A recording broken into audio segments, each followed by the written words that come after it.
আপনি জানেন কি, আমাদের বেশিরভাগ রাগ আদৌ আসল রাগ নয়, চাপ, ভয় আর অপূর্ণতার আঘাত। কারণ অতিরিক্ত চাপ, দিনভর কাজ, টেনশন, পরিবারের চাপ, মস্তিষ্কে কর্টিসল নামের স্ট্রেস হরমোন জমতে থাকে। এই হরমোন বেশি হলে ছোট বিষয়েও রাগ ফেটে ওঠে। ঘুম 6 ঘন্টার কম হলে মস্তিষ্ক ইমোশন কন্ট্রোল করতে পারে না, ফলে সামান্য ভুলেও মাথা গরম হয়ে যায়। অনেক সময় আমরা যাদের উপর রাগ করি তারা আসলে কারণ না, রাগটা আসে নিজের ব্যর্থতা, অপূর্ণতা, ইগো বা নিরাপত্তাহীনতা থেকে।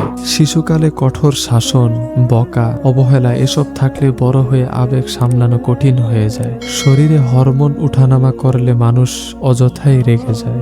রাগ কমানোর সহজ 5টি টিপস। 5 সেকেন্ড বিরতি নাও, পানি খাও, সেই মুহূর্তে তর্কে যেও না, ঘুম ঠিক রাখো, প্রতিদিন 15 মিনিট হাঁটো। রাগ করা দোষের কিছু নয়, কিন্তু রাগ সামলাতে না পারা নিজেকেই কষ্ট দেয়। আজ থেকে রিয়েক্ট না করে রেসপন্স করো।